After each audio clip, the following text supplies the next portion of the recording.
अस्सलाम वालेकुम वरहमतुल्लाह।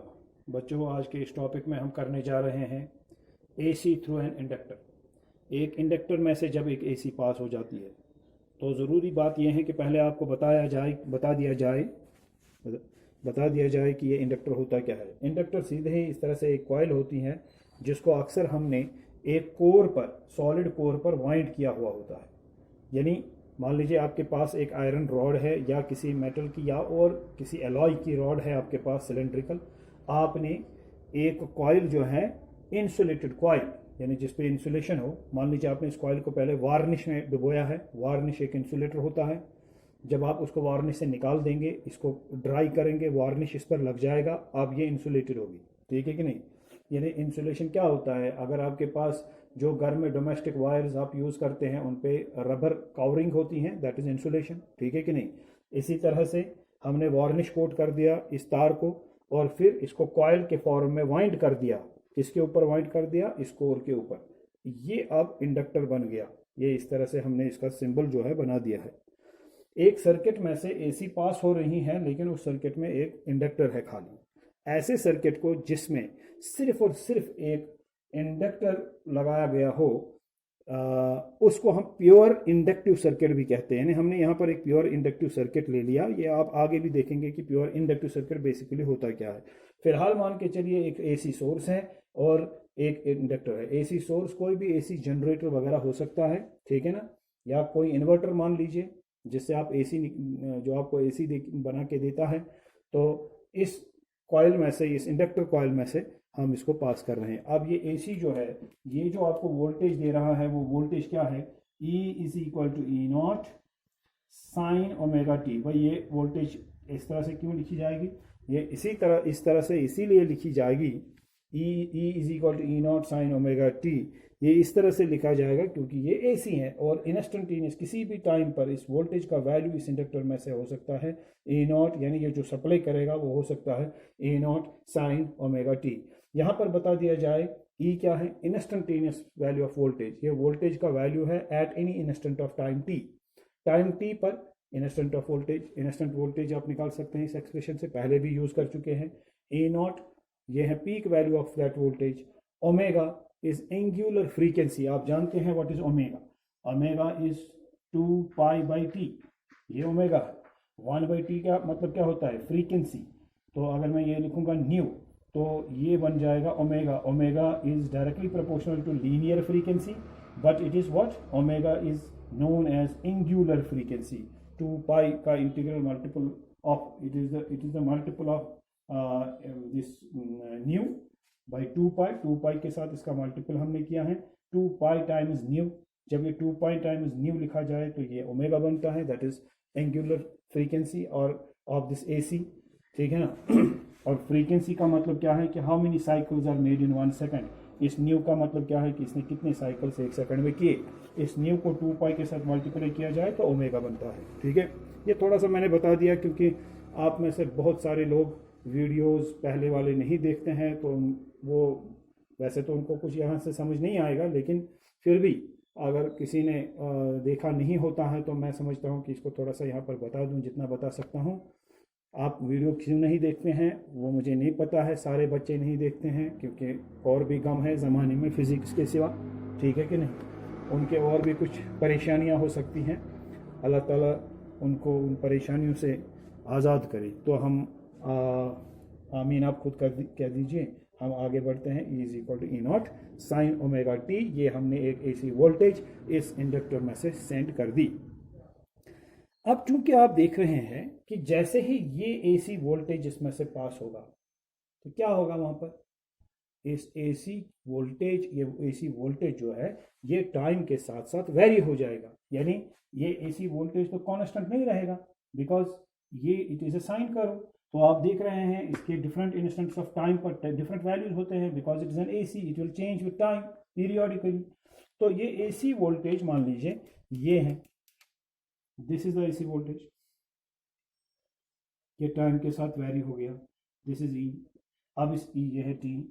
तो ये आप देख लीजिए इस ई के वैल्यूज जो है वो टाइम के साथ वेरी हो रहे हैं। मैक्सिमम फिर वापस मिनिमम, पहले इंक्रीज हो रहा है टू मैक्सिमम वोल्टेज, फिर जीरो, मैक्सिमम से डिक्रीज हो रहा है जीरो तक, फिर डायरेक्शन चेंज कर रहा है, फिर मैक्सिमम बन रहा है इन द अपोजिट डायरेक्शन और फिर जीरो की तरफ डिक्रीज होकर जीरो बनता है। तो बहरहाल ये एसी है, एसी वोल्टेज है। इस एसी वोल्टेज के होते हुए इस कंडक्टर के अक्रॉस एक एसी करंट सेंड होगा, यानी जो इसमें से करंट पास होगी वो कौन सी होगी, वो दो अल्टरनेटिंग करंट ही पास होगी। दिस वोल्टेज विल सेंड, ये वोल्टेज जो है ये अल्टरनेटिंग वोल्टेज है, तो जब अल्टरनेटिंग वोल्टेज है जो करंट उसकी वजह से एस्टैब्लिश होगी वो अल्टरनेटिंग करंट होगी। अब इसमें से करंट पास हो रही है और वो करंट अपना मैग्नीट्यूड डिक्रीज चेंज कर रही है विद टाइम, इंक्रीज उसका मैग्नीट्यूड हो रहा है from zero to maximum, then from maximum to zero decrease हो रहा है, फिर उस करंट का भी डायरेक्शन चेंज हो रहा है। अब आप जानते हैं कि इसके इर्द गिर्द एक मैग्नेटिक फील्ड डेवलप होगा, क्योंकि जब भाई करंट पास होगी तो क्या होगा, एक मैग्नेटिक फील्ड बनेगा। तो जब मैग्नेटिक फील्ड बनेगा तो क्या बनेगा, मैग्नेटिक फ्लक्स बनेगा। ठीक है, तो एक मैग्नेटिक फ्लक्स जो है वो एस्टैब्लिश हो जाता है इस इंडक्टर में। क्यों मैग्नेटिक फ्लक्स कहाँ से आ गया, क्योंकि आपने ये इसको सोर्स दे दिया ना, एसी सोर्स, वोल्टेज का सोर्स कनेक्ट कर दिया, उसकी वजह से करंट भी पास हो गई। अब वो करंट भी चेंज हो रही है, वेरी हो रही है in magnitude as well as in direction. तो किसी भी करंट कैरिंग कंडक्टर के इर्द गिर्द एक मैग्नेटिक फील्ड डेवलप होता है, तो इसके इर्द गिर्द भी मैग्नेटिक फील्ड होगा। इसका मैग्नेटिक फील्ड सिर्फ आप देखेंगे कि वो इस तरह से होगा। मैग्नेटिक फील्ड लाइन्स जो हैं दिखाई तो नहीं देती हैं, लेकिन हम जानते हैं और इसको प्रूव भी कर सकते हैं एक्सपेरिमेंट से कि इस तरीके से अंदर से फील्ड लाइन्स होती है। और मैग्नेटिक फ्लक्स भी चेंज होगा।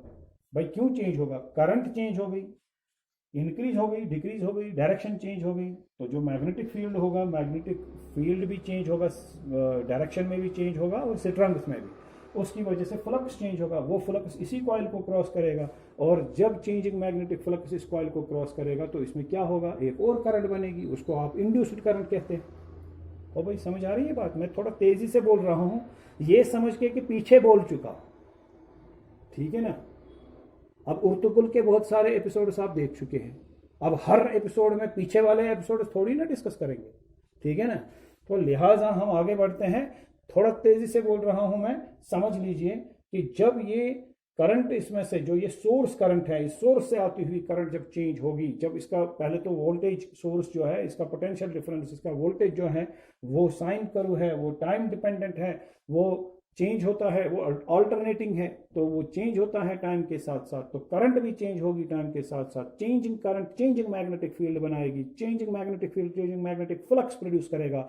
एक चेंजिंग मैग्नेटिक फ्लक्स जब इसको क्रॉस करेगा तो इसमें करंट इंड्यूस होगी, इंड्यूस्ड करंट बनेगी। अब वो इंड्यूस्ड ईएमएफ भी बनेगा अक्रॉस द इंडक्टर। तो कितने ईएमएफ हो गए, एक तो ये सोर्स का, दूसरा इंड्यूस्ड ईएमएफ। अब फैराडे से पूछिए इंड्यूस्ड ईएमएफ कितना है इसमें, तो वो आपसे कहेगा -L di divide by dt। ये तो आप कर चुके हैं फैराडे सेकंड लॉ में, जब मैंने आपको कोफिशिएंट ऑफ सेल्फ इंडक्शन भी पढ़ाया था, तो उसमें से आपने देखा कि भाई ये इसमें जो इंड्यूस्ड ईएमएफ होता है, वो इंड्यूस्ड ईएमएफ होता है -L di divide by dt। Means ये di बाई dt क्या है, rate of change of current, source current. ये जो सोर्स से आ रही है ना करंट, इस सोर्स से आती हुई करंट जितना टाइम के साथ साथ चेंज होगी उतना ही ज्यादा इसमें ईएमएफ इंड्यूस होगा। EMF will depend upon rate of change of current. Which EMF, induced EMF, it will depend upon what, the rate of change of source current in this conductor. मान लीजिए मैंने इसको एक डीसी सोर्स कनेक्ट किया, तो current इसमें से पास होगी, वो करंट डीसी है, तो डीसी करंट टाइम के साथ साथ चेंज नहीं होती, तो rate of change of current is zero, EMF induced is zero. अगर मैं इसके साथ एक बैटरी कनेक्ट करता हूं तो इसका मतलब जब मैं उसको ऑन करता हूं कुछ देर के बाद, जब करंट एक मैक्सिमम वैल्यू अटेन करेगी तो फिर वो करंट कांस्टेंट रहेगी। Then what will be di by dt, zero. When current is constant, that means di by dt is zero. Rate of change of current is zero. Current is not changing with time. When current does not change with time in this inductor, then what will happen? It will have no induced, we will have no induced EMF in it. हमें कोई induced EMF इसमें नहीं मिलेगा। मगर जब एक AC इसमें से पास हो रही हो और लगातार करंट चेंज हो रही हो, तो हम कहेंगे di by dt जो है, rate of change of current जो है, ये कभी जीरो नहीं हो गया, ये rate of change of current जो है ये बनता ही गया और ईएमएफ जो है वो इसमें इंड्यूस होता ही गया। एल क्या है इस सब में, एल कौन है, ये एक साइड हीरो है हमारा, जैसे फिल्म में होता है। साइड हीरो क्या मतलब, यह हमें बताता है कि what is the coefficient of self induction of this coil. इस कॉइल में कितनी क्षमता है। मैं थोड़ा हिंदी का लफ्ज भी इस्तेमाल कर रहा हूँ, मुझे क्या है, जिस चीज़ से आपको समझ आए मैं बोल दूंगा, ठीक है। कितना इसमें क्षमता है करंट को इंड्यूस करने की। भाई आप इतना क्या करेंगे, आप एक इस इंडक्टर में से rate of change of current रखेंगे 1 एम्पियर पर सेकेंड। इसमें इंड्यूस ईएमएफ होगा कितना, 2 वोल्ट्स। तो D I by D T कितना था आपका, 1 एम्पियर बाई 1 सेकेंड। कितना ईएमएफ इंड्यूस हो गया, 2 वोल्ट्स। अब आप दूसरा कॉइल लाएंगे, उसमें भी करंट इतना ही चेंज करेंगे 1 एम्पियर पर सेकेंड। उसमें ईएमएफ कितना इंड्यूस हो गया, 4। अब आपने D I by D T तो सेम रखा ना दोनों कॉइल्स में, मगर एक में कितना ईएमएफ इंड्यूस हो गया, 2, दूसरे में 4। तो किस में फर्क था, कॉइल में, क्योंकि करंट जो आपने इसमें से पास की, rate of change of current constant same ही था। जब सेम था तो फिर फर्क किस में था, कॉइल में। कॉइल की टर्न्स में हो सकता है, कॉइल के मटेरियल में हो सकता है, साइज में हो सकता है, शेप में हो सकता है, वगैरह वगैरह वगैरह। और वो सारा फैक्टर जो है उसको एल कहेंगे हम, यानी उस कॉइल का जो ये एल है, ये एल डिसाइड करेगा कि इस कॉइल में कितनी क्षमता है करंट को इंड्यूस करने की या ईएमएफ को इंड्यूस करने की। और इसको आप क्या कहते हैं, coefficient of self induction of the coil, ठीक है। तो पहली हमारी स्टोरी जो है वो सुन लीजिए फिर से एक बार। हमारे पास एक इंडक्टर है और हमारे पास एक सोर्स है एसी का। हमने उस इंडक्टर को क्या किया है, एसी सोर्स के साथ कनेक्ट। एसी सोर्स ने क्या किया, उसने ये वोल्टेज भेज दी, वो वोल्टेज एस्टेब्लिश किया, पोटेंशियल डिफरेंस बना दिया, E is equal to E0 sine omega t, जो है ये इसका ईएमएफ है, या इतनी वोल्टेज इस सोर्स की है। अब ये वोल्टेज जो ये है, ये एसी सोर्स है तो ये एसी वोल्टेज है और ये वेरी हो रही है विद टाइम। तो लिहाजा जो इसमें से इसकी वजह से करंट बनेगा वो भी वेरी हो जाएगा भाई, किससे, विद टाइम। तो विद टाइम के साथ साथ वेरी हो गया। अब वो टाइम के साथ साथ वेरी हो गया, करंट वेरी हो गई इसमें टाइम के साथ साथ। तो जो इस करंट की वजह से जो वहां पर मैग्नेटिक फील्ड होगा, तो वो मैग्नेटिक फील्ड भी वेरी होगा विद टाइम। वो मैग्नेटिक फील्ड जब वेरी होगा विद टाइम, मैग्नेटिक फ्लक्स को वेरी करवाएगा। तो चेंजिंग मैग्नेटिक फ्लक्स जो है वो इस कॉइल को क्रॉस करके इसमें करंट इंड्यूस करवाएगा या ईएमएफ इंड्यूस करवाएगा, और वो इंड्यूस्ड ईएमएफ इतना होगा। अब आपके पास 2 ईएमएफ है इस सर्किट में, एक इस सोर्स का ई, कैपिटल ई, दूसरा इंड्यूस्ड ईएमएफ इसमें कितना, small E. And Faraday's second law से हमें ये स्मॉल ई मिलता है। नेगेटिव साइन आप जानते हैं, लेंज़ लॉ, यानी इंड्यूस्ड ईएमएफ जो है it will oppose the cause that produces it. ठीक है कि नहीं, आगे बढ़िए। आगे अगर बढ़ते हैं तो अगर हम इस सर्किट पर किरचॉफ्स लॉ जो है अप्लाई करते हैं, क्या इसमें कोई रेजिस्टर है, कोई पोटेंशियल ड्रॉप है, there is no I R drop, यानी कहीं पर आर है ही नहीं, पोटेंशियल ड्रॉप आई आर वो है ही नहीं। सिर्फ एक इंडक्टर है जहां इंड्यूस्ड ईएमएफ है, और सिर्फ ये है यहाँ हमने सोर्स ईएमएफ, जो ईएमएफ का सोर्स है वो ये है यहाँ पर। तो जब हम किरचॉफ्स लॉ लगाते हैं, हमारा किरचॉफ्स लॉ लगाने का एक तरीका ये है कि सम ऑफ ऑल ईएमएफ जो होता है वो सम ऑफ ऑल पोटेंशियल ड्रॉप्स होता है, उसके बराबर भी होता है, ऐसे भी लिख सकते हैं। तो हम इस तरह से लिखते हैं, यहाँ का ईएमएफ जो है वो क्या है, यहाँ का ईएमएफ है कैपिटल ई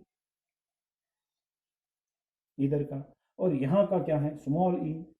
किसके बराबर आना चाहिए, पोटेंशियल ड्रॉप जो इसमें होंगे I R, I1 R1 I2 R2। तो यहाँ पर तो R है ही नहीं, कहीं पर पोटेंशियल ड्रॉप है ही नहीं। तो ये सम उन पोटेंशियल ड्रॉप्स के सम के बराबर आना चाहिए according to Kirchhoff second law, लेकिन वो IR है ही नहीं, वो 0 है। तो मैं लिखूंगा capital E plus small E is equal to 0 in this circuit, Kirchhoff second law. अब हम लिखेंगे E, और इस E का वैल्यू लगाएंगे, वो है -LdI डिवाइड बाई dt, इसके बराबर आएगा इज इक्वल टू 0। ठीक है ना।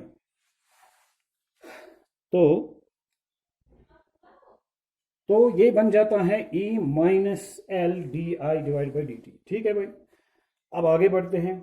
तो अगर हम लिखेंगे तो हम इस तरह से भी लिख सकते हैं ना इसको, E is equal to LdI divide by dt। तो इसका मतलब क्या होता है, E by L is equal to DI divide by dt। ठीक है भाई, ये इस तरीके से होगा। तो अगर हम इसमें से DI निकाले तो किसके बराबर आएगा, ज़रा बताइए। तो ये आ सकता है, शाबाश, इधर लिखूंगा मैं, शाबाश, D I is equal to E by L into D T. ये है E by L into D T. अब ई जानते हैं आप, ई क्या है? E is E not sine omega t. Substitute करेंगे और ऊपर वाला यहाँ पर जो है लिखा हुआ उसको रब करेंगे, क्योंकि हमारे पास जगह ज़्यादा नहीं है, जगह की कमी है बोर्ड पर भी और मेरे घर में भी। ठीक है, so you will get d I is equal to, तो ये ई का क्या वैल्यू आएगा? E not sine omega t, ठीक है ना, divide by L into D t. पानी आ गया, पानी आ गया, आ जाओ आ जाओ आ जाओ, लाओ।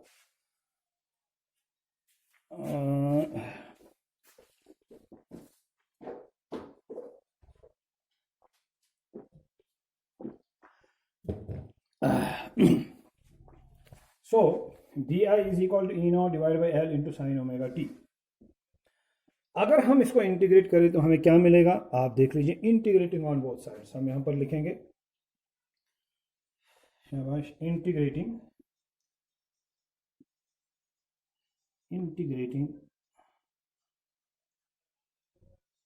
ऑन बोथ साइड्स, दोनों साइड से इंटीग्रेट करें तो क्या मिलेगा?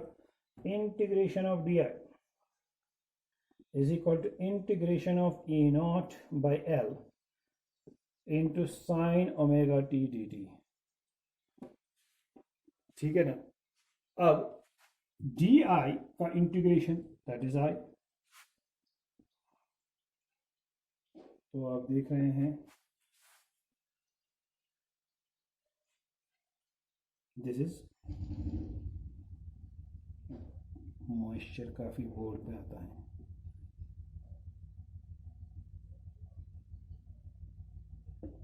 सो you'll get I is equal to, यहाँ ई नॉट बाई एल, ये तो बाहर ही आएगा क्योंकि ई नॉट क्या होता है? Peak value of voltage. तो पीक वैल्यू ऑफ वोल्टेज का मतलब ये एक ही वैल्यू, कांस्टेंट वैल्यू होता है। L coefficient of self induction, एक कॉइल का coefficient of self induction change नहीं होगा, तो ये बाहर, तो integration of sine of omega t d t. और वैसे भी मैथमेटिकली आप देखें, so we are integrating with respect to t. तो जब हम इंटीग्रेट कर रहे हैं विद रिस्पेक्ट टू टी, तो इसका क्या मतलब होता है? डी टी है ना, डी टी का मतलब क्या है? इसका मतलब है that we are integrating with respect to t. जब आप with respect to t integrate कर रहे हैं तो जो टाइम डिपेंडेंट चीज़ें नहीं हैं वो तो कांस्टेंट मानी जाएगी, बाहर कर दी जाएगी इंटीग्रल साइन से। अब इसको आप इंटीग्रेट कीजिए तो आपको मिलेगा I is equal to E not divide by L sine का integration minus cos omega t divide by omega. ये भाई आप फिर से तो नहीं कहना पड़ेगा ना, पिछले वाले उर्तुगुल के एपिसोड में आप ये देख चुके हैं क्या, कि जब हम साइन ओमेगा टी को इंटीग्रेट करेंगे विद रिस्पेक्ट टू टी तो क्या मिलेगा? Minus cos of omega t. तो we are integrating with respect to t, तो टी के साथ जो क्वांटिटी है ओमेगा वो कोएफिशिएंट ऑफ टी है और वो डिवाइड हो जाएगा। ठीक है, आगे आ जाइए, मतलब आप अपनी जगह बैठिए, मैं आगे इसको बढ़ाता हूँ। तो you will get I is equal to, शाबाश, I is equal to minus E not divide by L omega into cos omega t, into cos omega t. आप जानते हैं कि माइनस कॉस थीटा ये किसके बराबर होता है? Minus cos theta. मैं यहाँ पर एक सिंपली फॉर्मूला, आप एक सिंपल लिख देता हूँ, minus cos theta is equal to, trigonometry formula है, इज इक्वल टू किसके बराबर होता है? जरा बताइए, sine of theta minus pi by two, theta minus 90। अगर कहीं पर आपको मिलेगा साइन ऑफ थीटा माइनस 90, आप उसके बदले लिख सकते हैं माइनस कॉस थीटा। तो यहाँ minus cos omega t, theta के बदले omega T, so minus cos omega T किसके बराबर आएगा? आई इज इक्वल टू, ये माइनस तो इसके साथ ही होगा, ई नॉट लिखेंगे इस तरह से, माइनस कॉस ओमेगा टी, यानी माइनस कॉस थीटा के बदले लिखेंगे साइन ऑफ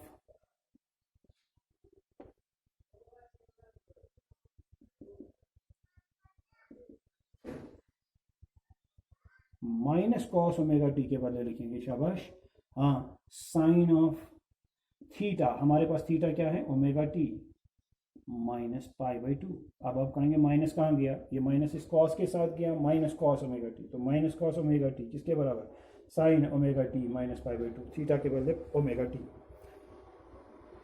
अच्छा, यहाँ मैं एक और थोड़ा सा एक छोटी सी वारदात कर देता हूँ इसमें, ठीक है।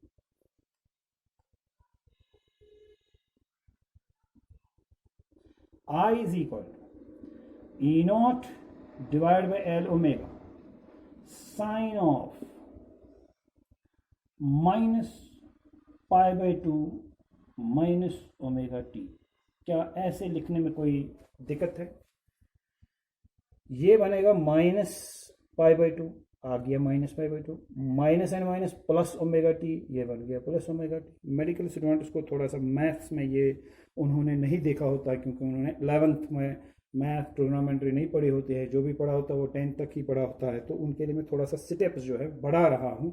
लेकिन जो नॉन मैथ स्टूडेंट्स हैं वो इस चीज़ को बर्दाश्त करें, तो सब्र का फल जो है, सॉरी माल नहीं फल, उनको मीठा लगेगा, मीठा मिलेगा। सो साइन, मैंने क्या किया, मैंने माइनस को बाहर कर दिया, माइनस पाई बाई टू आ गया, minus minus plus omega t ये आ गया। मगर अब मेरे पास एक फॉर्मूला बनता है, साइन ऑफ माइनस थीटा। देखिए, पता है साइन ऑफ माइनस थीटा किसके बराबर होता है, ये होता है माइनस साइन थीटा। मतलब अगर आपके पास एंगल के साथ माइनस हो साइन में, तो आप उस माइनस को बाहर भी लिख सकते हो। कॉस के साथ ऐसा हरगिज नहीं करना, ठीक है ना। साइन के साथ हम कर सकते हैं, sine of minus theta is minus sine theta. मैं बाकी ट्रिग्नोमेट्रिक रेशियोज के बारे में नहीं बोल रहा हूँ, सिर्फ साइन के बारे में बोल रहा हूँ, ठीक है ना। तो हम इस तरीके से लिखेंगे इसको, I is equal to E not divide by L omega sine of minus theta. Theta अब हमारा ये सारा मान लो, ये बन गया साइन ऑफ माइनस थीटा, किसके बराबर होता है वो होता है minus sine theta, minus sine theta. तो मैं थीटा के बदले क्या लिखूं, pi by two minus omega t. Theta का मतलब angle, sine of minus sine of angle is minus sine angle. तो मैंने यहां पर लिखा, ये माइनस बाहर लिखा मैंने, जैसे मैंने इधर कहा कि अगर साइन के थीटा के साथ नेगेटिव साइन हो, हम उसको बाहर भी लिख सकते हैं। तो यहाँ माइनस साइन थी, मैंने इसको बाहर लिखा, तो बाकी ये इस तरह से रहा। अब एक और स्टेप हम लिखेंगे, तो ये हमारे पास क्या बनेगा, I is equal to E not divide by L omega, शाबाश, विद माइनस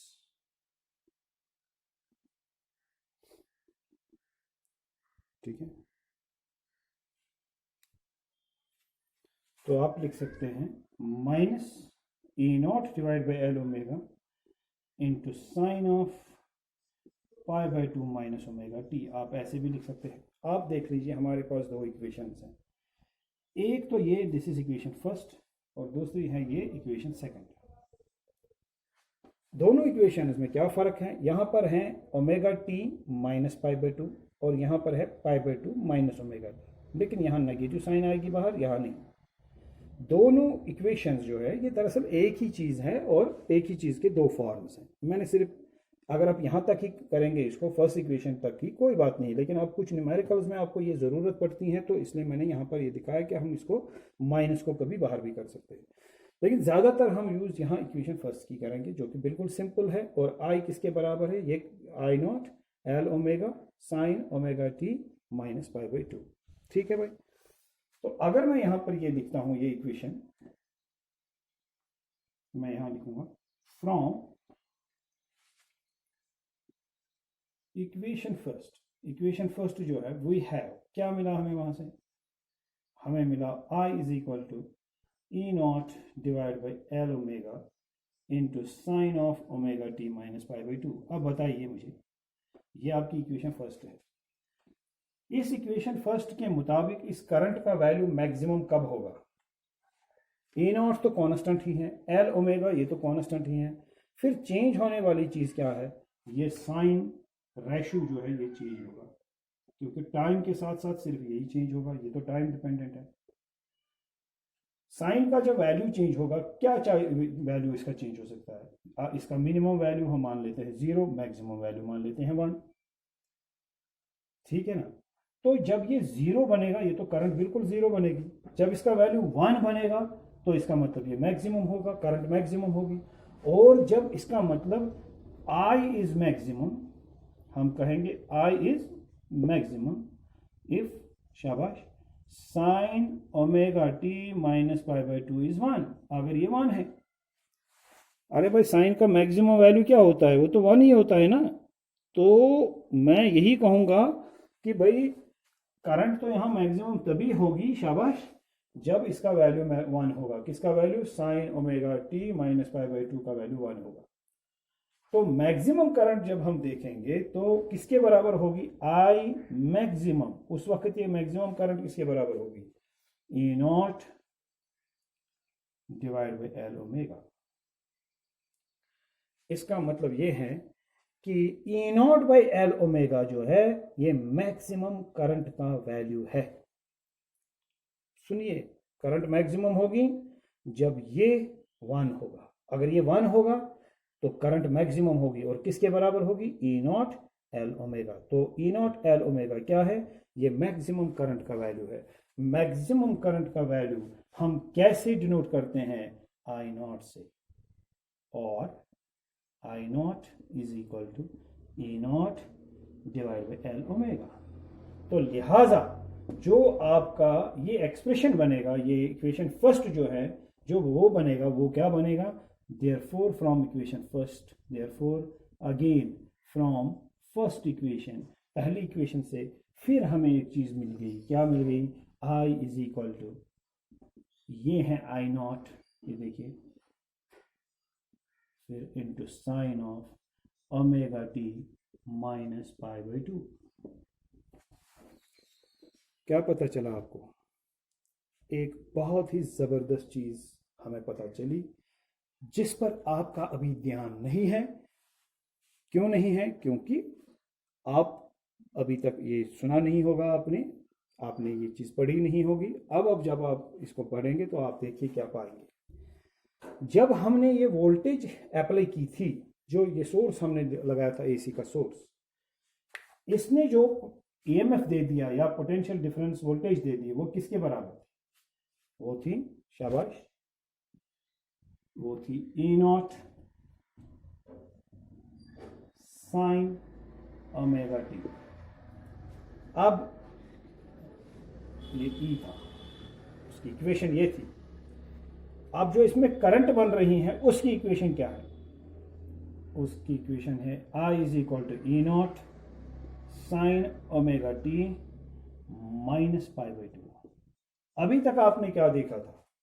आपने देखा था अगर कोई एसी किसी रेजिस्टर में से पास होती है, ये देखिए, अगर वहां उस रेजिस्टर में इस एसी की वोल्टेज है E not, E is equal to E not sine omega t, तो उसमें करंट जो होती हैं वो होती हैं I not sine omega t. यानी ये ऑल्टरनेटिंग वोल्टेज, ये ऑल्टरनेटिंग करंट। इंस्टेंट, किसी भी इंस्टेंट पर अगर वोल्टेज का वैल्यू निकालना हो, इस एक्सप्रेशन से निकालें, और उसी इंस्टेंट पर अगर किसी भी इंस्टेंट पर टाइम का वैल्यू निकालना हो, इस एक्सप्रेशन से निकालें। एक टाइम पर, किसी भी टाइम पर ये बनती है इंस्टेंटेनियस वोल्टेज, ये बनती है इंस्टेंटेनियस करंट। मगर इस इंडक्टर के लिए जरा देख लीजिए, वोल्टेज जो है, इंस्टेंटेनियस वोल्टेज इस एक्सप्रेशन से निकलेगी, वो है E not sine omega T. मगर इंस्टेंटेनियस करंट किससे निकलेगी? आई नॉट साइन ओमेगा टी नहीं, ये देखिए ओमेगा टी, यहां omega t minus pi by 2। हाँ, तो ये चीज जो है ये क्या दर्शाती है? ये चीज आपको क्या बताती है? ये दो इक्वेशंस को देखकर आपको सीधा ये पता चलेगा कि मेरे भाई, कि अगर वोल्टेज मैक्सिमम होगी किसी टाइम में, उसी टाइम में करंट मैक्सिमम नहीं होगी। अब आप कहेंगे भाई कैसे, ये कैसे आपने लगाया तुक्का? देखिए, मान लेते हैं हमारा टाइम जो है t, ये t/4 है या t/2 है, चलिए t/2। अगर t/4 रखेंगे, t/4 उसका क्या मतलब होता है? आमतौर पर साइन कर्व को देखिए, ये और यहाँ पर 0 टाइम, यहाँ पर t/4, यहाँ पर t/2, यहाँ पर 3t/4, यहाँ पर t, यही है ना, और ये आपका e है। अगर आप देखना चाहते हैं भाई कि time is equal to t/4, what is the value of voltage, कैसे निकालेंगे? E इज इक्वल टू इस एक्सप्रेशन से निकालेंगे, E not sine omega t के बदले क्या लिखेंगे? 2π/t। अब इस स्मॉल t के बदले क्या लिखेंगे? t/4, लिखिए t/4, ये और ये कैंसिल, 2 1 जार 2 2 जार, बचा π/2, तो क्या हो गया? ये E is equal to E not sine π/2 होता है 1, ये आपका वैल्यू निकला। t/4 पर E का वैल्यू निकला E नॉट मैक्सिमम। देखिए अब टाइम, इसी टाइम पर करंट का वैल्यू देखिए इस इंडक्टेंस में से। करंट के लिए ये इक्वेशन नहीं है, करंट के लिए इक्वेशन क्या है? I not sine omega t minus π/2। जरा करंट का वैल्यू देखते हैं, शाबाश, इसी टाइम पर। तो इस इक्वेशन को यूज करते हैं, तो हमें क्या मिला? हमें मिला I इज इक्वल टू, शाबाश, I नॉट साइन, शाबाश, omega T which is 2π/t, small t है, शाबाश, t/4 माइनस है π/2। अब फिर से ये और ये कैंसिल, ये 2 1 जार 2 2 जार, यहाँ क्या बचा? π/2 माइनस π/2 हो गया 0, हो गया साइन 0, साइन 0 इज 0, तो I इज 0। अब बताएं आपने क्या देख लिया? आपने देखा कि इस टाइम पर t/4 पर पोटेंशियल डिफरेंस हाई है, मैक्सिमम है, लेकिन करंट कितनी है? 0 है। ये आपने ऐसा नहीं देखा था जब रेजिस्टेंस थी, उसमें करंट की इक्वेशन थी I not sine omega t, उसमें जो इंस्टेंटेनियस वोल्टेज थी उसकी इक्वेशन थी E not sine omega t. लेकिन इंडक्टेंस में क्या हो गया? इंडक्टेंस में हो गया इंस्टेंटेनियस वोल्टेज का value E not sine omega t, लेकिन करंट का वैल्यू ये नहीं, करंट का value I not sine omega t minus π/2। ये कैसे हो गया? ऐसा क्यों हो गया? ये क्या होता है कि वोल्टेज मैक्सिमम है और करंट मिनिमम है? कभी किसी टाइम में वोल्टेज मिनिमम तो करंट मैक्सिमम, यानी करंट का एक वैल्यू, वोल्टेज का दूसरा वैल्यू। मैक्सिमम मिनिमम को छोड़िए, कभी वोल्टेज मैक्सिमम होगी तो करंट मिनिमम नहीं होगी, कुछ और होगी, मगर मैक्सिमम भी नहीं होगी। तो हम देख रहे हैं करंट, हम क्या कहते हैं इस चीज को कि current and voltage are not in same phase. ये टर्म याद रखिए, बहुत सुनने को मिलेगी आपको ये टर्म। हम इस नतीजे पर पहुंचे हैं that in an inductor voltage and current are not in same phase। इसका क्या मतलब होता है? when we see voltage maximum we will not find current attaining a maximum value at that very time। when we see that voltage is minimum we may not have a minimum value for current at that instant of time। तो जब current, voltage maximum हो गई उस वक्त current maximum नहीं थी, जब voltage minimum हो गई उस वक्त करंट मिनिमम नहीं थी। तो इसका मतलब वोल्टेज और करंट जो हैं वो एक फेज में नहीं है, आगे पीछे हैं वैल्यूज में। और वो फेज डिफरेंस कहां से पता चलता है? यहां से, एंगल से। इसका एंगल क्या है? ओमेगा टी, लेकिन यहां पर एंगल क्या है? Omega t minus π/2। इस एंगल को जरा देख लीजिए, अगर ओमेगा टी मान लीजिए 60 डिग्रीज होगा, सॉरी, अगर ओमेगा टी मान लीजिए 100 डिग्रीज होगा, तो क्या ये इसके लिए भी, करंट के लिए भी एंगल वही है 100 डिग्रीज? नहीं, वो है 100 माइनस 90, दैट इज 90, को तो π/2 माइनस करना है। तो इसके और इसके दरमियान फेज डिफरेंस है। उसका मतलब ये है कि जो अगर इसने मैक्सिमम वैल्यू अटेन किया किसी टाइम में, उस टाइम में इसने मैक्सिमम वैल्यू अटेन नहीं किया। अगर किसी टाइम में इसने मिनिमम वैल्यू अटेन किया, उस टाइम में इसने मिनिमम वैल्यू अटेन नहीं किया। लेकिन वो जो फर्क है फेज डिफरेंस का, वो कितना है? अगर फेज डिफरेंस है तो वो फेज डिफरेंस कितना है? π/2, ये है फेज डिफरेंस। अगर ये π/2 0 होता तो फिर यहां होता E not sine omega T, यहां पर होता I not sine omega t. अगर π/2 के बदले वहां पर 0 होता। तो we say voltage and current are not in same phase in an inductor. अब सवाल पैदा होता है कंसेप्चुअली, तो मैथमेटिकल हो गया, तो कंसेप्चुअली ये फेज डिफरेंस आया कहां से, ये मामला क्यों खराब हो गए। तो रेजिस्टेंस में तो सीधा काम था कि voltage maximum current maximum, voltage minimum current minimum, voltage direction change कर गई तो करंट डायरेक्शन चेंज कर गई। अब ये मामला कैसे हो गया इतना, ये फेज डिफरेंस क्यों आ गया, बिकॉज वहां पर इंड्यूस्ड ईएमएफ आ गया। और आप जानते हैं जो इंड्यूस्ड करंट होती है, जो इसमें करंट इंड्यूस होगी, it opposes the cause that produces it. तो कॉज कौन सा है, जब करंट इसकी, जब इसका ईएमएफ, जब इसकी वोल्टेज इंक्रीज हो रही है, तो जो इंड्यूस्ड ईएमएफ, इंड्यूस्ड करंट है, वो उसके इंक्रीज होने को अपोज करेंगे। और जब इसमें इस सोर्स की वोल्टेज डिक्रीज हो रही है, जैसे ये, जब ये 0 टू मैक्सिमम हो रही है, जब ये सोर्स वोल्टेज इंक्रीज हो रही है, इसके इंक्रीज होने से ही वहां पर ये इंड्यूस्ड ईएमएफ बन रहा है, और इंड्यूस्ड ईएमएफ इसके इंक्रीज होने को अपोज करेगा। और जब ये डिक्रीज हो रही है तो इंड्यूस्ड ईएमएफ उस डायरेक्शन में जाएगा कि वो इसके डिक्रीज होने को अपोज करे। तो इससे क्या होता है, इससे ये होता है कि भाई वो करंट जो है, करंट का अपोजिशन, इंड्यूस्ड करंट जो होती है, वो इस सोर्स करंट की ग्रोथ को और कभी इस सोर्स करंट की डिके को अपोज कर जाती है। तो जितनी देर में करंट को मैक्सिमम बनना था उसको ज्यादा देर लगी,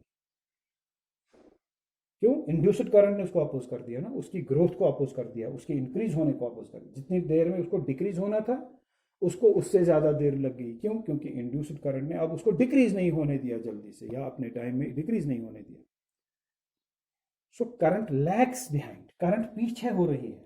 इससे देखिए एंगल से पता चलता है, यहाँ एंगल क्या है 90, यहाँ एंगल क्या है ओमेगा टी, यहाँ एंगल क्या है ओमेगा टी माइनस π/2। तो इसका मतलब करंट जो है, हम कहते हैं इंडक्टर में voltage and current same phase में नहीं होते, क्योंकि करंट जो होती हैं ये सोर्स से की वजह से जो करंट आती है उसको अपोजिशन मिलती है इंड्यूस्ड करंट से। इंड्यूस्ड करंट ना इसको अपने टाइम में ग्रो होने देती है, मैक्सिमम पहुंचने देती है, और ना ही इसको डिके होने देती हैं, यानी ना ही इसको डिक्रीज होने देती हैं, ना ही इसको मैक्सिमम करंट, मैक्सिमम वैल्यू से मिनिमम वैल्यू तक अपने टाइम में जाने देती हैं, बल्कि इसको ग्रो होने में, यानी इंक्रीज होने में भी टाइम लगता है, इसको डिक्रीज होने में भी ज़्यादा टाइम लगता है। और वोल्टेज जो है हम कहते हैं कि पार कर गई, और करंट जो है वो इस पार रह गई। और भाई समझ में आ गई बात। तो देर इज सम आगे पीछे हो रहा है वोल्टेज एंड करंट में, तो they are not in same phase, and phase difference here is π/2। यहाँ पर फेज डिफरेंस लिखा जाता है, तो यहाँ आ गया फेज डिफरेंस π/2। जब फेज डिफरेंस π/2 हो एक सर्किट में, अगर सिर्फ इंडक्टर हो और उस इंडक्टर में वोल्टेज एंड करंट के दरमियान फेज डिफरेंस π/2 हो, उसको प्योर इंडक्टिव सर्किट कहेंगे। क्या कहेंगे, what is a pure inductive circuit? A pure inductive circuit is a circuit which contains an inductor in which the phase difference between voltage and current is 90 degrees। ठीक है, चलिए अब हम कहेंगे एक इंडक्टर में हमने याद रखा वोल्टेज लीड्स द करंट। क्या कहेंगे, voltage lead is the current, क्योंकि यहां एंगल क्या है ओमेगा टी, यहां एंगल क्या है ओमेगा टी माइनस π/2। अगर मैं ग्राफिकली इस चीज को दिखाऊं कैसे ये बनेगा, ये देखिए,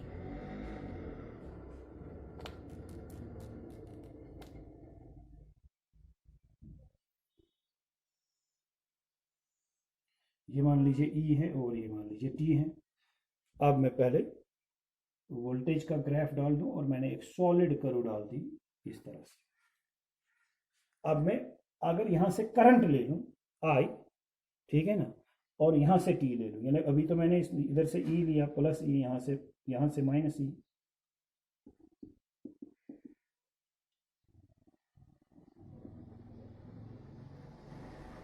ठीक है। अब मैं यहां से क्या लूं, अब मैं यहां से आई ले लूं, ठीक है, यहां से माइनस आई और यहां से टी। पहले मैंने voltage versus time graph plot किया, अब मैं करंट वर्सेस टाइम प्लॉट करूंगा, तो मुझे यहां से शुरू करना होगा। ये कुछ इस तरह से आपको ग्राफ मिलेगा। तो ज़रा देख लीजिए क्यों मैंने ऐसा क्यों बनाया, देख लीजिए ये कौन सा टाइम है 0, अगर ये है मैक्सिमम वैल्यू,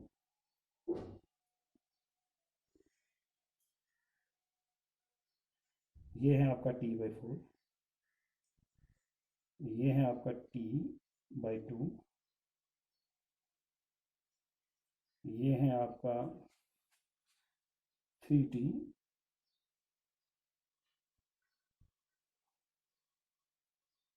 थ्री T/4, ये है आपका 2T, सॉरी ये है आपका T।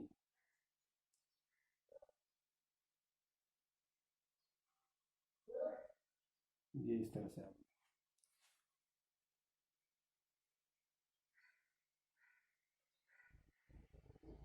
अब ये देख लीजिए टाइम T/4 पर अगर वोल्टेज सॉलिड ग्राफ जो है, सॉलिड कर्व जो है ये रिप्रेजेंट करती हैं वोल्टेज को E equal to A0 sine omega t. ये जो डॉटेड कर्व है ये इस करंट को रिप्रेजेंट कर रही है I is equal to what I0 sine omega t minus π/2। अब जरा बताइए मुझे, जब टाइम T/4 है, अभी जो मैंने दिखाया आपको T/4 टाइम है, तो E कितना है मैक्सिमम, मगर I कितना है 0। ये देखिए डॉटेड कर्व जो है T/4 पर वो टाइम एक्सिस को टच कर रही है, तो यहां से शुरू हो रही है। अब T/2 टाइम है, T/2 टाइम में क्या होगा, T/2 टाइम में वोल्टेज 0, ये देखिए सॉलिड कर्व यहां पहुंच गई T/2 में, मगर T/2 में करंट 0 नहीं है, मैक्सिमम है। तो जिस टाइम पर क्या आप देख रहे हैं वोल्टेज मैक्सिमम है, उस टाइम पर करंट 0 है, मिनिमम है। जिस टाइम पर शाबाश वोल्टेज 0 है, उस टाइम पर करंट क्या है, वो मैक्सिमम है। दोनों के दरमियान अगर आप देखिए फर्क कितना है, तो फर्क देखिए क्या है, फेज डिफरेंस देखिए, ये क्या है T/2 और मैक्सिमम वैल्यू करंट का आ गया T/2 पर, लेकिन पहला मैक्सिमम कहां पर आ गया वोल्टेज का T/4 पर। ये पहला मैक्सिमम करंट के लिए, ये पहला मैक्सिमम वोल्टेज के लिए, इनके फर्क क्या है T/2 माइनस T/4, वो हो गया T/2। तो फेज डिफरेंस इज T/2। अगर एंगुलर फेज डिफरेंस देखा जाए तो वो है, यहां पर क्या एंगल होगा 0, यहां पर π/2, यहां पर पाई, यहां पर 3π/2, यहां पर 2π, ठीक है ना। अब यहां पर एंगल क्या है पाई, यहां पर एंगल क्या है π/2। इसका मैक्सिमम कब मिला π/2 पर, करंट का मैक्सिमम कब मिला π/4 पर। यहां पर क्या है π/2, यहां पर क्या है π/2, यहां पर क्या है पाई, ये है पाई, मैं टी को हटाकर पाई अब लिखता हूं, this is π/2, this is pi. अब मुझे बताइए ई में मैक्सिमम वैल्यू, पहला मैक्सिमम कब आपको मिला π/2 पर, करंट वाली इक्वेशन में ग्राफ में मैक्सिमम पहला कब मिला पाई पर। तो इन मैक्सिमम्स में पहले मैक्सिमम्स के दरमियान फर्क देखेंगे एंगुलर, तो पाई माइनस π/2 वो हो गया π/2।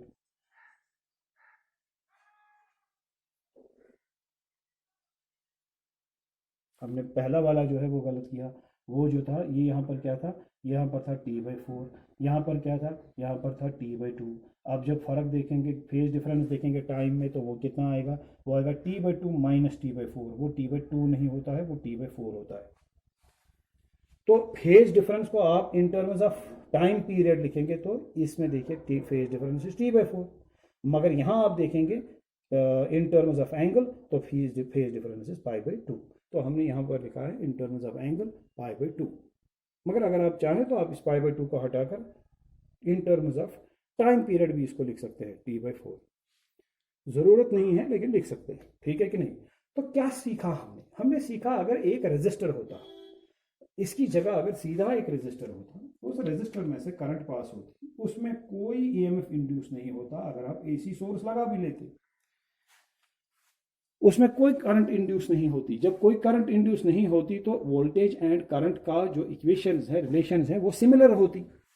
सिमिलर का मतलब E is equal to E0 sine omega t, और यहां से करंट का क्या मिलता I is equal to I0 sine omega t. कोई फेज डिफरेंस नहीं between voltage and current when an AC passes through what, a resistor, but when the same AC will pass through an inductor, जब ये किसी inductor में से पास होगी तो what will happen, एक EMF वहां पर इंड्यूस होगा, करंट इंड्यूस होगी, और इंड्यूस्ड करंट सोर्स करंट को ग्रो होने से इसकी ग्रोथ को, इसको ग्रो होने के पर अपोज करेगी और इसको डिक्रीज होने में भी अपोज करेगी, because it opposes the cause that produces it. उसकी वजह से एक फेज डिफरेंस बनता है जो मैथमेटिकली हमने देखा, इक्वेशंस ये बन जाती हैं इस फॉर्म में। तो यहाँ एक फेज डिफरेंस बनता है, इसका मतलब ये होता है कि जिस टाइम पर वोल्टेज मैक्सिमम होगी उस टाइम पर करंट मैक्सिमम नहीं होगी, वो मिनिमम भी हो सकती है या कुछ और भी हो सकती है। दूसरे टाइम किसी पर करंट मैक्सिमम हो सकती है, उस टाइम पर वोल्टेज मैक्सिमम नहीं हो सकती। तो there is a phase difference, और इस फेज डिफरेंस में यहाँ एंगुलर एंगल देखिए साइन के साथ बड़ा एंगल है इस वाली इक्वेशन में, क्योंकि ये छोटा है, क्योंकि यहाँ ओमेगा टी के साथ माइनस हो रहा है पाई बाई 2। हम कहेंगे voltage lead is the current in an inductance, voltage lead हो गई आगे, शाबाश, करंट से, और यहाँ फेज डिफरेंस एस्टैब्लिश हो गई बिटवीन वोल्टेज एंड करंट। ये भी कह सकते हैं current lags behind the voltage, current पीछे रह गई वोल्टेज से एक इंडक्टेंस में। आप जरा देख लीजिए, वापस आ जाते हैं। आपने देखा इससे पहले कि भाई मैक्सिमम वोल्टेज जो थी ये किसके बराबर थी? आपने देखा कि ये या मैक्सिमम करंट जो थी ये किसके बराबर थी? ये थी E divide by L omega, E divided by L. What is this? This is I. Because आपको I मिला था इक्वेशन फर्स्ट से, आपको I मिला था E नॉट था शायद, E not, yes E not ही होना चाहिए ना, E naught divide by L omega sine omega t minus pi by 2। ये आपको इक्वेशन मिली थी करंट के लिए, इक्वेशन फर्स्ट। और इस चीज को आपने कहा ये जी है मैक्सिमम करंट। ठीक है, हमें कोई एतराज नहीं, ये मैक्सिमम करंट है। आपने लिखा I not is equal to E not divide by L omega. अब करंट होता है voltage divide by resistance. Current किसके बराबर होता है ओम्स लॉ से? V divide by R. यहां मैक्सिमम करंट है और यहां मैक्सिमम वोल्टेज है, तो ये क्या होना चाहिए? रेजिस्टेंस होना चाहिए, क्योंकि करंट तो है ही ना वोल्टेज बाई रेजिस्टेंस। तो ये L ओमेगा रेजिस्टेंस का रोल प्ले करेगा, यानी इस इंडक्टर का अपोजिशन जो है, आमतौर पर इस रेजिस्टर का अगर अपोजिशन होता है वो R होता है, उसको हम R से डिनोट करते हैं रेजिस्टेंस। और इसका जो अपोजिशन है, अगर ये इंडक्टर हो, अगर ये रेजिस्टर होता तो यहां पर क्या होता है? E naught divide by R, I is equal to I naught is equal to E naught divide by R, because current is equal to voltage by resistance. अब R तो है नहीं, रेजिस्टर तो है नहीं, यहां पर इंडक्टर है, और यहां पर ये जो R है, R के बदले है क्या यहां पर? L omega. तो ये L ओमेगा क्या चीज एक्सप्लेन करता है? ये किस चीज को रिप्रेजेंट करता है? It represents the opposition that is offered by this inductor. अगर कोई कहे कि भाई इस इंडक्टर ने कितनी अपोजिशन ऑफर की करंट को, हर एक चीज में कोई ना, हर एक कंडक्टर कुछ ना कुछ अपोजिशन ऑफर करता है ही कंडक्टर को, जिसको हम उसकी रेजिस्टेंस कहते हैं। तो ये भी कुछ अपोजिशन ऑफर करेगा कंडक्टर को, करंट को, तो वो अपोजिशन L ओमेगा है। क्यों? क्योंकि I नॉट होना चाहिए E naught divide by opposition, तो ये अपोजिशन है L ओमेगा। मगर क्या हम इस अपोजिशन को, L ओमेगा को, क्या हम यहां पर रेजिस्टेंस के नाम से पुकारते हैं? क्या हम इसको रेजिस्टेंस बुलाते हैं? नहीं। क्यों? क्योंकि कंफ्यूजन होगा। रेजिस्टेंस तो हम रेजिस्टर की रेजिस्टेंस को कहते हैं। अब ये रेजिस्टर तो है नहीं, ये तो इंडक्टर है, लिहाजा इस अपोजिशन को हम रेजिस्टेंस नहीं नाम देंगे, इस अपोजिशन को हम नाम देते हैं inductive reactance.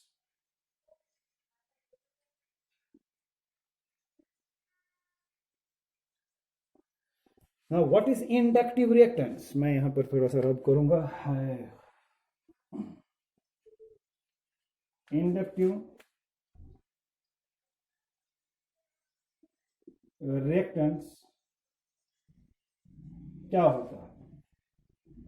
Inductive reactance is opposition, it is inductive reactance is the opposition offered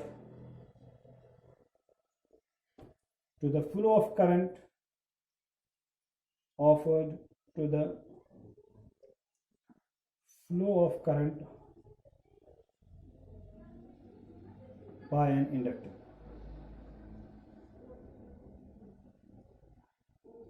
By an inductor. It is the opposition offered to the flow of current by an inductor. And it is denoted by XL। इसका symbol R नहीं है, क्या है? XL। और वो XL क्या है? ये नहीं बोलना X अलग है L अलग है, ये एक सिंबल है XL, मतलब इंडक्टिव रिएक्टेंस का symbol. Opposition offered by this inductor, एक तरीके से अपोजिशन ऑफर को जिस तरह हम रेजिस्टेंस कहते हैं ना, अगर कोई कहेगा इस इंडक्टर की रेजिस्टेंस क्या है, इंडक्टर की रेजिस्टेंस को ही हम कहते हैं इंडक्टिव रिएक्टेंस। रेजिस्टेंस नाम इधर यूज नहीं करना है, क्योंकि वो हम अलग एक्सक्लूसिवली रखते हैं। किसके लिए? एक रेजिस्टर की अपोजिशन के लिए। जो एक रेजिस्टर अपोजिशन ऑफर करेगा उसको रेजिस्टेंस कहेंगे, लेकिन यहाँ इंडक्टर ऑफर जो अपोजिशन ऑफर करेगा उसको इंडक्टिव रिएक्टेंस कहेंगे। उसको सिंबल देंगे XL, वो किसके बराबर होगा? L omega. मगर बेटा आप जानते हैं ना ओमेगा 2π/T होता है, तो हम लिखेंगे XL is equal to L into 2π/T। अब आप ये भी जानते हैं 1/T फ्रीक्वेंसी होता है, तो XL ओमेगा क्या है? एंगुलर फ्रीक्वेंसी, तो हम लिखेंगे 2π इंटू 1/T। ये एंगुलर फ्रीक्वेंसी नहीं है, सीधा एक लीनियर फ्रीक्वेंसी है न्यू। ये XL क्या बनेगा? 2π न्यू L। तो XL किसके बराबर होता है बताइए? L ओमेगा ये, और 2π न्यू L, 2π न्यू L। और यहाँ एक और बात सुनने को हमें मिलेगी, ये वीडियो ज़रा लंबा हो गया लेकिन डिटेल्ड हो गया, ज़रा आप इसको आसानी से समझ सकते हैं। मैंने थोड़ा सा इसको टाइम लगा दिया, लेकिन आप लोगों को समझ में आ जाए इसलिए। देखो बेटा, ये इधर देख लीजिए, अगर आपसे कोई कहता है एक रेजिस्टर हमारे पास है, इसको voltage across its ends potential difference V volts हैं, करंट इसमें I पास हो रही है, बताइए ये रेजिस्टर जो है कितनी अपोजिशन ऑफर करेगा? आप कहेंगे V/I, R is equal to V/I। इसकी अपोजिशन को आप रेजिस्टेंस के नाम से पुकारेंगे और वो किसके बराबर होगी? Voltage divide by current. अब एक इंडक्टर आपके पास है, एक इंडक्टर की कहानी अलग है, इसमें इंड्यूस्ड ईएमएफ, इंड्यूस्ड करंट बनती हैं, इसमें इंस्टेंटेनियस करंट और इंस्टेंटेनियस वोल्टेज की एक्सप्रेशंस अलग होती है, उनमें फेज डिफरेंस होता है। यहाँ पर उनकी कोई फेज डिफरेंस नहीं होती। इसकी अपोजिशन को हम रेजिस्टेंस के नाम से नहीं पुकारते, बल्कि इंडक्टिव रिएक्टेंस के नाम से पुकारते हैं। इसका सिंबल R नहीं देते, इसका सिंबल XL देते हैं। मैथमेटिकली हम साबित कर चुके हैं वो L ओमेगा के बराबर वो अपोजिशन होती हैं, और ये L ओमेगा खुद 2π न्यू L के बराबर भी होता है। किसी से कहिए आप, इस रेजिस्टर की अपोजिशन कब ज्यादा होगी और कब कम होगी? कोई रेजिस्टर होगा, उसकी अपोजिशन कब ज्यादा है कब कम है, इसकी रेजिस्टेंस कब ज्यादा होगी कब कम होगी, तो वो आपको कहेगा लेंथ ज्यादा, एरिया क्रॉस सेक्शन वगैरह बाकी फैक्टर्स वो आपको बता देगा। लेकिन यहां देखिए क्या हो रहा है, इसकी एक ही लेंथ रखेंगे, इसका एक ही नंबर ऑफ टर्न्स रखेंगे, इसका साइज, इसका मटेरियल चेंज नहीं करेंगे, मगर जो AC इसमें से पास करेंगे उसकी फ्रीक्वेंसी को चेंज करेंगे। ये न्यू देखिए, L तो इसका कांस्टेंट है, वो तो इससे मटेरियल बनावट पर डिपेंड करेगा, मगर अगर frequency of this AC change करेंगे, यानी अगर ये AC पास हो जाए तो एक ऐसा AC पास करे जो 50 साइकिल्स बना रहा हो एक सेकंड में, उसकी फ्रीक्वेंसी हो 50 हर्ट्स। दूसरा AC इसमें से पास करेंगे, उसकी अब फ्रीक्वेंसी है 70 हर्ट्स।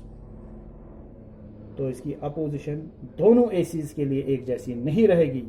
इस जिस AC की फ्रीक्वेंसी ज्यादा होगी ये उसको ज्यादा अपोज करेगा, इसकी अपोजिशन XL, इसकी अपोजिशन इंडक्टिव रिएक्टेंस उसी AC के लिए ज्यादा होती है जिसकी फ्रीक्वेंसी ज्यादा होती है।